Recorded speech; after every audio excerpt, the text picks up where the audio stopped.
It might have a boring title, but there is not much time to be bored in the new action thriller with Gerard Butler. Let's talk about Plane.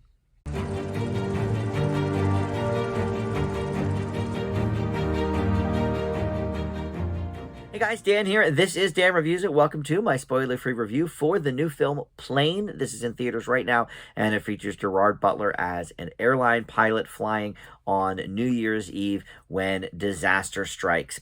We'll get into the specifics here in just a moment with that, but first I want to welcome you into Dan Reviews It. Please consider subscribing down below, or like this video, comment on it, share. All of that good stuff does help the channel out, and I appreciate it. So let's talk about this movie. It is playing in theaters right now. Gerard Butler has sort of been making a place for himself with these early year action movies. Den of Thieves is another movie that came out in January a few years ago. Underrated. I don't think a lot of people talk about that movie, but it was actually quite good.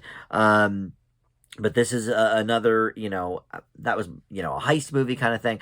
This is your straight-ahead action thriller, maybe disaster movie even, you could say. And it features Gerard Butler as this airline pilot named Brody Torrance. What an action character name, right? Wasn't there Brody in Point Break?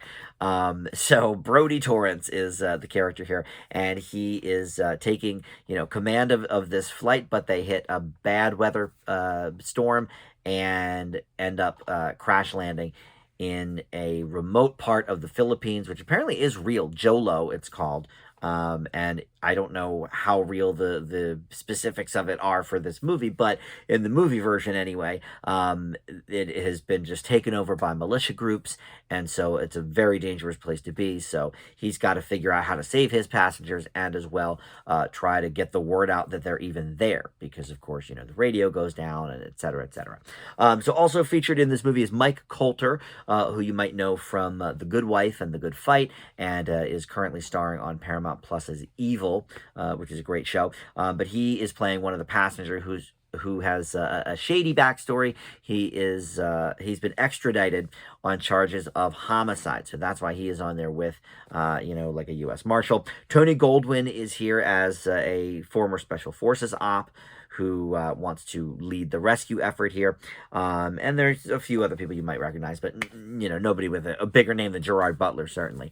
So this is the exact kind of movie I would expect to see in January. It really is sort of a check your brain at the door kind of action movie. And sometimes there really is just nothing wrong with that. I don't think I would ever give one of them like an A or anything like that, but there is something to be said for just checking that brain at the door and having a good old time at the movies. Now, with that in mind, I won't say that this is, like a flawless movie. It's so great or anything. No, it's perfectly average in that regard, but it is a lot of fun to watch. Gerard Butler has this sort of commanding nature about him. He always has. And we see that on display here. He's done a lot of these sort of, kind of dumb action movies. He does the Has Fallen series. What was the first one? Olympus Has Fallen, and then there was, I don't even remember. London Has Fallen was one of them. Angel Has Fallen. I forget what that was even about. But that's been like a whole series that he's really done well with for himself. They're all crowd-pleasing films. I think they get increasingly dumber as we go along. I thought the first one was pretty good, and then it goes down from there. But Den of Thieves, another one which I really liked. I think that was like a heist movie. And now we've got this movie Plane, and he's just, kicking everybody's butt and taking charge, and everybody is, kind of drawn to him. He has that presence about him. In fact, as the pilot, early on in the movie, when they take off, he's sort of joking with them, oh, let me check the manual about how to fly this thing, and we'll take off, which, even watching the movie, I'm like, if I was on a plane and I was a nervous flyer, that would not go over too well. I'm not a nervous flyer, so I would think it was funny, but I would be like, I'm not sure if that's the direction we're going in here. But Anyway, this is the kind of affable guy this is. And of course, he's got a daughter. And, so he wants to make it home to her, and he keeps bringing her up in the course of the movie. And of course, everybody else bringing up their own family things. Most of the passengers aren't really characters in this movie. They're sort of background. Yeah, they've obviously don't want to be on the island and they want to get home to whatever they're doing, whatever their New Year's plans were. But none of them really have characters. There's like angry dude, nervous guy, screaming woman. Um, so they're all kind of just ancillary characters. Nobody cares. It's really just about Gerard Butler, maybe the co-pilot a little bit. He has a little bit of a backstory, and then the Mike Coulter character. That's sort of the meat and potatoes, and then of course the stuff on the ground with Tony Goldwyn, trying to rescue them, that sort of thing. Look, it's all okay. And like I said up top, yeah, the name of the movie is boring. Plain. It's a plain name. But the movie itself is not boring. I wasn't bored watching it. It clocks in under 2 hours, which I think is important for a movie like this. You get to like the Fast and Furious, 8, 9, whatever they're up to now, where they're like 2 hours and 40 minutes. And it's like, this is a dumb action movie. I know by the 8th movie we know the characters and we care about the characters, but like still, we don't need all of that padding.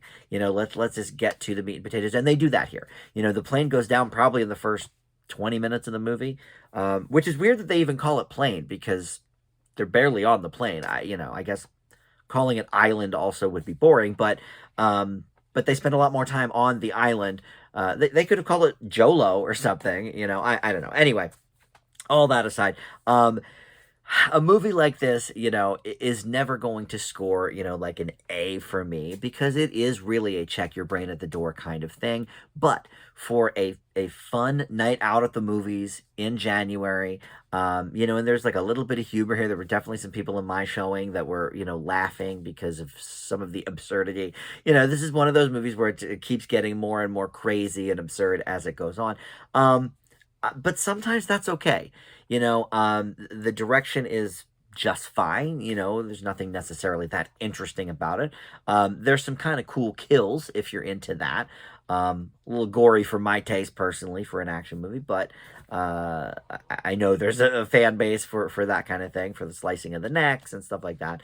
But really, Gerard Butler is the heart of this movie, the soul of this movie, and the reason I think that the movie probably works as well as it does. So I leave this one with a slight positive. I think it is slightly above average. I will leave Plane with a B minus. All right, thanks for watching, and we'll see everybody next time on Dan Reviews It. Bye.